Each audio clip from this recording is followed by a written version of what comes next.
Bonjour, chers amis. Cette année, si on a choisi de vous présenter, de vous parler de Jésus comme étant le seul ou l'unique, c'est que nous voulons faire ressortir des Saintes Écritures son mandat ou encore son ministère face aux hommes. C'est lui, justement, que Dieu nous a envoyé pour se révéler et pour nous réconcilier avec lui. Dans les Écritures, bien sûr, le Seigneur Jésus nous est présenté comme étant le seul Sauveur, le seul médiateur, le seul Seigneur, le seul moyen de salut, celui qui peut nous donner l'assurance de la vie éternelle, celui qui peut nous pardonner. Et en fait, aujourd'hui, nos textes sont toujours tirés de la parole de Dieu. Parce que justement, c'est la parole de Dieu qui nous donne cette assurance ou nous le présente comme tel. Aujourd'hui, les gens nous posent souvent cette question, qui dit vrai? Hein? Où trouver la vérité? Bien justement, Dieu nous a laissé sa parole. On entend une autre expression qui est assez courante, les bons papiers font les bons amis. Et pourquoi? Parce que les gens ne sont pas toujours fiables. C'est un peu comme les religions, quoi. Les religions, aujourd'hui, changent avec le temps. C'est un peu comme la politique. Alors, comme vous le savez très bien, que deux choses ont changé ces derniers temps. Mais la parole de Dieu ne change pas. C'est le Seigneur qui avait dit, le ciel et la terre vont passer, mais ma parole, ça ne passera jamais. Alors, on peut vraiment se fier, et le but de la parole de Dieu, c'est de nous révéler le Seigneur Jésus. Et puis, j'aimerais vous inviter à une lecture de la parole de Dieu qui se trouve dans la première épître de Jean, c'est le chapitre 5, et puis c'est le verset 9, qui dit ceci. « Si nous recevons le témoignage des hommes, mais le témoignage de Dieu est encore plus grand, car le témoignage de Dieu consiste en ce qu'il a rendu témoignage à son Fils. Celui qui croit au Fils de Dieu a ce témoignage en lui-même. Celui qui ne croit pas Dieu le fait menteur parce qu'il ne croit pas au témoignage que Dieu a rendu à son Fils. Et voici ce témoignage, c'est que Dieu nous a donné la vie éternelle et que cette vie est dans son Fils. Celui qui a le Fils a la vie. Celui qui n'a pas le Fils de Dieu n'a pas la vie. » Eh bien, en effet, oui, le témoignage de Dieu est beaucoup plus puissant, beaucoup plus rassurant que le témoignage des hommes. Et justement, le témoignage de Dieu, c'est de nous révéler, de nous faire connaître qui est le Fils de Dieu, son Fils, Jésus. On peut vraiment dire que Dieu a tout dit dans la personne du Seigneur Jésus. Dans l'Épître aux Hébreux, c'est dit que Dieu autrefois a parlé aux hommes par les prophètes, mais dans ces derniers temps, il nous a parlé par le Fils. Alors c'est lui, Jésus, lorsqu'il est venu, il se présente à nous comme étant le guide par excellence, celui qui est fiable. Et puis aujourd'hui, comme on a besoin de quelqu'un, un guide qui est fiable, parce que c'est le salut de notre âme qui est en cause. Et puis c'est l'éternité qui est devant nous. Chers amis, est-ce qu'on possède la vie éternelle? Est-ce qu'on a l'assurance du salut? Parce que c'est ça qui compte. C'est la question la plus importante. Êtes-vous sauvé? Avez-vous l'assurance qu'une fois que vous quittez cette vie, parce que tôt ou tard, on va tous quitter, avez-vous l'assurance qu'une fois que vous allez quitter cette vie, si vous en allez pour être auprès du Seigneur, vous pouvez savoir, vous devez même le savoir. Et le Seigneur, dans sa parole, c'est lui qui, justement, peut nous guider puis nous donner cette assurance. Parce que la marche du croyant, c'est une marche de foi.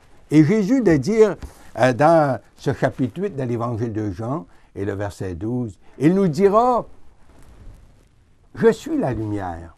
Je suis la lumière des hommes. Celui qui me suit ne marchera pas dans les ténèbres, mais il aura la lumière de la vie. Celui qui me suit ne marchera pas dans les ténèbres. Il aura la lumière de la vie. » Chers amis, possédez-vous cette lumière? Savez-vous où vous allez? Êtes-vous vraiment en marche avec le Seigneur Jésus? Pouvez-vous dire qu'un temps dans votre vie, vous avez passé des ténèbres à la lumière? Parce que c'est ça la conversion, c'est ça la nouvelle naissance. C'est ce que ça veut dire que d'être sauvé, c'est de passer des ténèbres à la lumière. Et c'est pour ça que le Seigneur est venu. Il est venu pour qu'on soit dans la lumière. Mais la vie chrétienne, c'est pas tout simplement de pratiquer une religion quelconque, mais c'est de marcher, c'est de suivre la personne du Seigneur Jésus. C'est lui qui dit, en fait, en Jean chapitre 14 et le verset 6, que Jean-Pierre nous a cité la semaine passée, « Je suis le chemin ». Qu'est-ce que ça veut dire? C'est celui qui guide et qui dirige.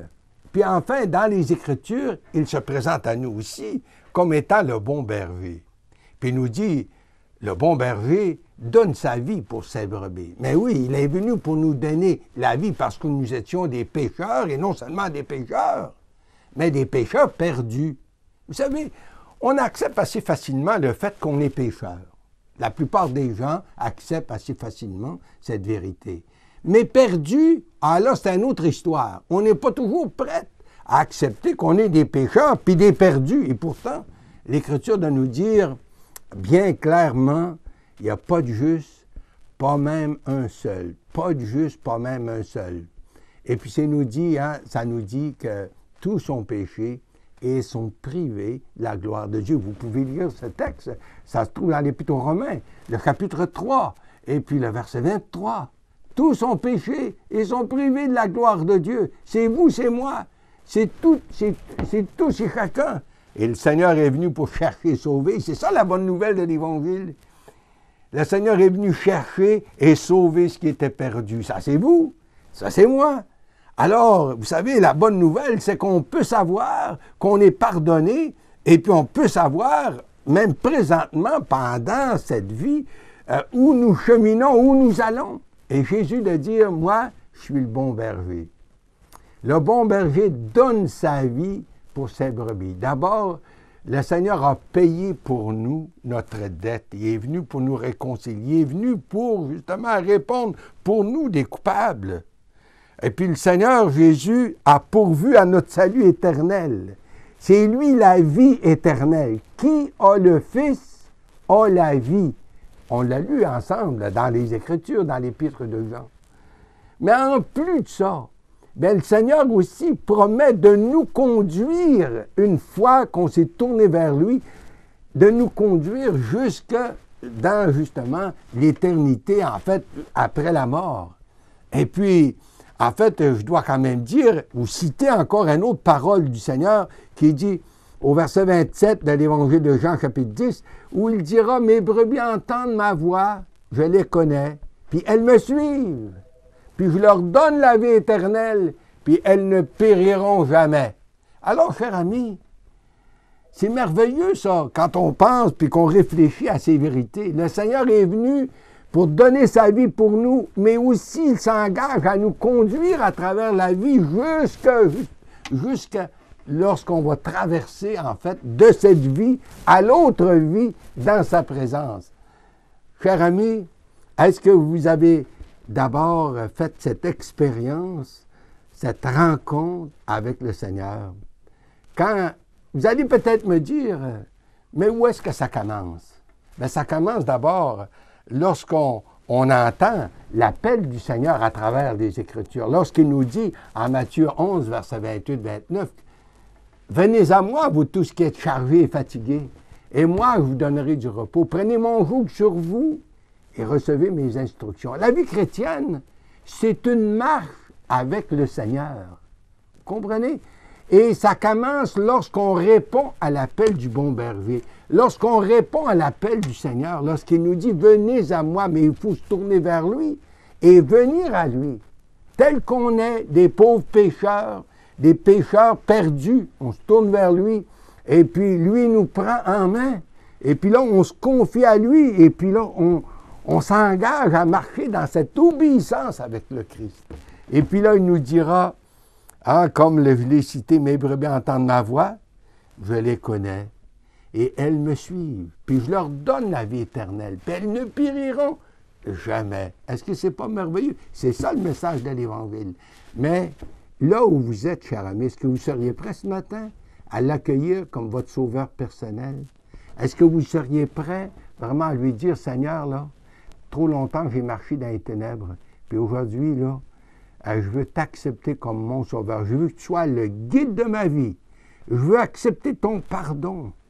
Je veux avoir l'assurance de la vie éternelle, Seigneur. Je m'engage avec toi à partir de maintenant. Cher ami, faites-le. Le Seigneur vous entend, puis il va répondre à la prière de votre cœur. Qu'il en soit ainsi, pour sa gloire. Amen.